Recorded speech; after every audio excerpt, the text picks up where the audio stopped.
भरोसा ही नहीं है जो मुख्यमंत्री बोलते हैं। ना प्रदेश की जनता भरोसा करती है और ना ही इनकी पार्टी में भरोसा है, ना ही विधायकों में और ना ही मंत्री में। ये स्थिति है। मुख्यमंत्री जी ऐसा सोच रहे हैं कि बार बार झूठ बोलने से लोग उसको सत्य मानना शुरू कर देंगे, जबकि मुख्यमंत्री की छवि पूरे प्रदेश भर में ऐसी बन गई है कि ये सत्य बोलते ही नहीं, झूठ बोलते हैं, असत्य बोलते हैं। और सबसे बड़ी बात होती है कि क्रेडिबिलिटी एक बहुत बड़ा विषय होता है नेतृत्व के साथ। जो बोला जाता है उस पर लोग भरोसा करते हैं कि नहीं करते। और इस बात को मैं दावे के साथ कह सकता हूं कि हमारे मुख्यमंत्री सुखविंदर सिंह सुक्खू जी जब से बने तब से लगातार इनकी क्रेडिबिलिटी पर बहुत बड़ा प्रश्न चिन्ह खड़ा हुआ है। भरोसा ही नहीं है जो मुख्यमंत्री बोलते हैं। ना प्रदेश की जनता भरोसा करती है और ना ही इनकी पार्टी में भरोसा है, ना ही विधायकों में और ना ही मंत्री में। ये स्थिति है।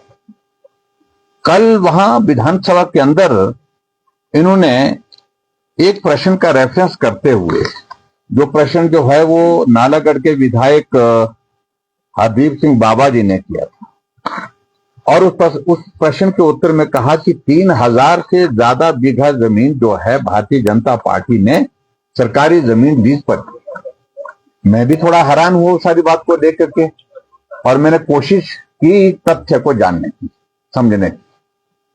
और फिर उसके बाद जब मैंने सारी तथ्य को जानने की कोशिश की तो उस पर सच्चाई बहुत अलग तरह की निकली। मैं अच्छी तरह से इस बात को समझ सकता हूं कि हमारी सरकार के दौरान लीज पर जमीन दी ही नहीं गई है खनन के लिए। और जब सारी चीजें निकल आई तो लीज जो है वो दी गई 2006 में, कांग्रेस की सरकार थी। 2004 में कांग्रेस की सरकार थी। 2003 में कांग्रेस की सरकार थी। 2007 में कांग्रेस की सरकार थी और 2003 में कांग्रेस की सरकार थी। 2002 में, मतलब लगातार सारी की सारी टोटल ये लीज जो दी गई है, जितनी भी लीज दी गई है, ये सारी की सारी कांग्रेस की गवर्नमेंट में दी गई है मैक्सिमम। एक आदि को छोड़ करके पूर्व की सरकार, बीजेपी की सरकार धूमल जी के नेतृत्व में रही है उस वक्त। और उसके बाद धूमल जी की सरकार में, वीरभद्र सिंह जी की सरकार में, ये जो लीज पर दी गई जमीन इनकी रिन्यूअल भी हुई है जो नियम के मुताबिक होती है। और उसी तरह से भारतीय जनता पार्टी की सरकार में भी मात्र सिर्फ रिन्यूअल हुई है। लीज जो है सारी की सारी कांग्रेस की गवर्नमेंट ने दी है।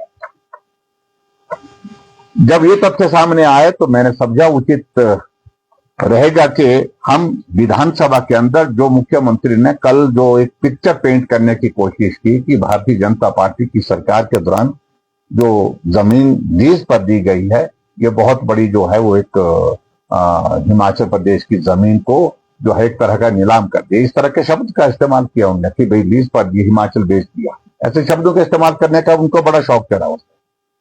जब हकीकत आज सामने आई तो मैंने आज विधानसभा के अंदर उस रिकॉर्ड को स्टेट किया है। ये सच्चाई है जो मैं बता रहा हूं। और उसके बाद मैं बोलना नहीं चाह रहा था कि 2024 में इनकी सरकार बनने के पश्चात जो सदन के अंदर है, एक विधायक महोदय जी, उनकी पत्नी के नाम पर भी लीज है। वो 600 बीघा एक ही लीज है, वो सिर्फ नालागढ़ की बता रहा हूं मैं, नालागढ़ की। इसके अलावा 5-6 जगह लीजेज उनके नाम पर और है। मैं उन सारी चीजों को लेकर के ज्यादा नहीं कहना चाहता हूं, लेकिन सच्चाई ये है कि पूरे राजनीतिक संरक्षण में नालागढ़ बद्दी से लगभग 1000 के लगभग हाईवे जो होता है, हाईवे जिसको बोलता है, जो बड़ा एक टाला होता है, वो हिमाचल से खनन करके बजरी रेता पंजाब में पहुंचा दे। उस पर कार्रवाई करने का क्या आपके पास तरीका है? और वो पॉलिटिकल संरक्षण में हो रही है, नालागढ़ में भी और बद्दी में भी।